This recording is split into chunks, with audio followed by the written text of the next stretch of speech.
I was at work yesterday and I was skimming through and I seen a couple of clips of the BET Awards. And I remember when this DOECHII, this is the girl's name, DOECHII, an artist out of Tampa, Florida, rap artist. She won Best Rap Artist category. And look, I've stated on this channel several times, I do not keep up with a lot of today's current hip hop and R&B commercially. I'm not interested in it. I haven't been in a while. So me just being disconnected from the culture recently, I'm thinking to myself, okay, I don't know who she is, but she's cute, whatever, right? You know, a lot of people, a lot of hood rats and a lot of people online was like, well, who is that? And why didn't Nicki Minaj win? And why didn't Cardi win? You know, the usuals. And then she gets into her political speech. And I'm like, okay, you knew it was coming, right? You knew, because they do this all the time. You know, the Democrats, they run Viacom, BET's under that network. They push for the Democrat Party. We already know how that is. They did this last year with the Hip Hop Awards. They did the whole ceremony was at a strip joint. And at one point, they had a standby interview. Wasn't on scene, but it was an interview with Too Short and Fat Joe, two niggas who probably never voted before in their lives, interviewing Kamala Harris, right? And then at the BET Awards last year, it was Taraji, who was, okay, y'all better listen about Project 25. And by the way, we are halfway through 2025. Where's all y'all scary asses at that was saying Project 25? We were going to be in shackles. We were going to be in concentration camps and all. I'd like to see you scary niggas now. All I know is it's hot as hell outside. And it's about 100 degrees as I'm speaking now. But, you know, neither or. She's going on this political tangent and she's talking about the race riots and everything here in this clip here. Right now outside of the building. There are ruthless attacks that are creating. Of course, I had to chop that up a little bit for copyright purposes, but look, it should not surprise you. We all know the black woman is the backbone of the Democratic Party. But now people are questioning, is this an industry plant? And I'm saying to myself, okay, because I never heard of her, and that's a good point. But, you know, we all know they were going to sway in something. And I'm like, okay, they're doing this in L.A. while the riots are going on as the show's going on, right? The people, the illegals, the Mexicans, they're tearing up L.A., people who are leaving anyway are tearing up the city on the way out.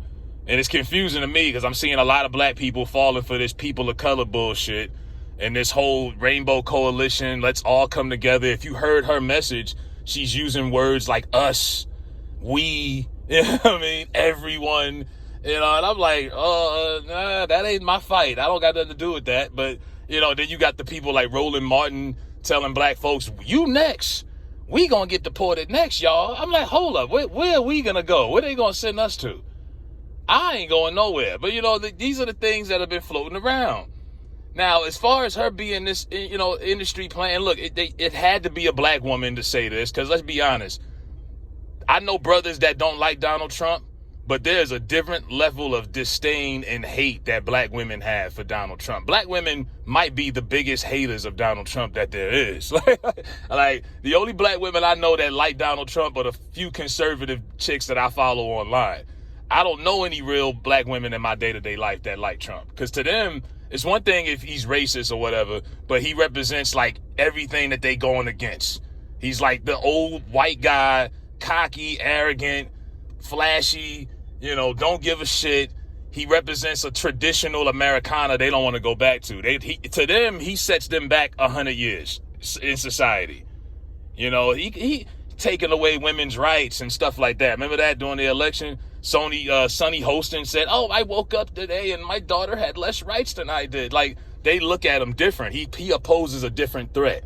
So when I go to a black barbershop, when politics comes up, brothers who don't even like Trump, they might say shit, but it's not the same type of disdain and hate for. But you go to a beauty salon, oh my God, black women hate Trump.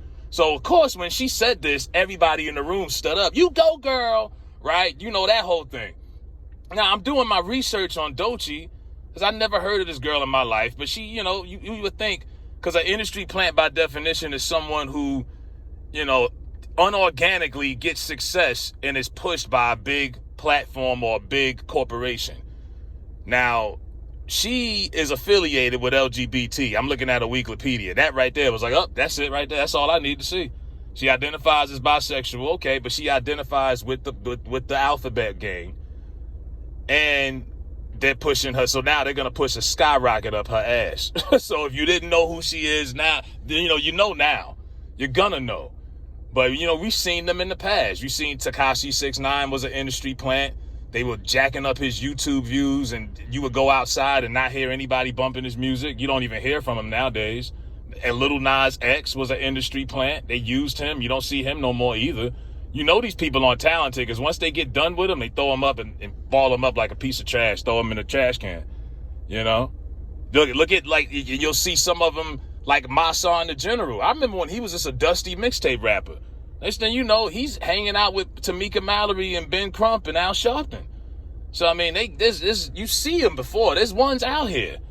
And they've been in the limelight so long, you've gotten so adjusted to them, you forget that some of these niggas is plants.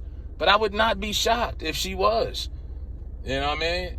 Like, because I'm sitting here, I was like, yo, who the hell is that? And somebody was like, yo, she makes some solid music. I was like, okay, maybe she does. Maybe she's not talking about her pussy 24/7 like the rest of these girls. Maybe that's a breath of fresh air.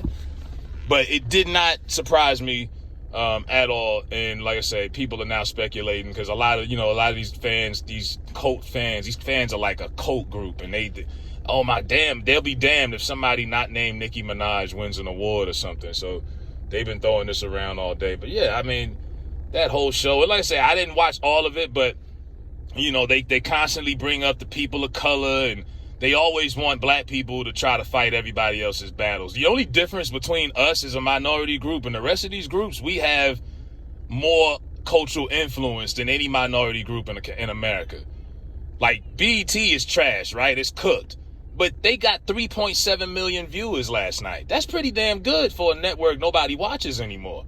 That just shows you how powerful our influence and our platform is. So yeah, they're going to use our platform and use our celebrities to bring up these, like, talking points of black and brown and stuff that just don't exist. We don't have allies.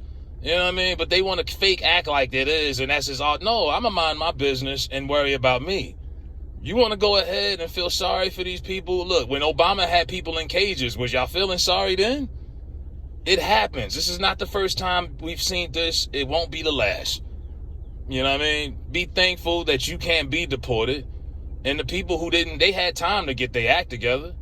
They had time to get their paperwork. They was bullshitting. Name me a country I could go to illegally and get benefits. I'll go right now. Do they have sunlight? Do they have resources? I'll go right now. You don't have one.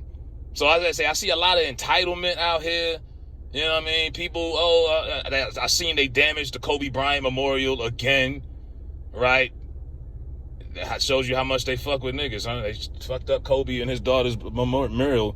But yeah, this is what it is, man. So let me know what y'all think.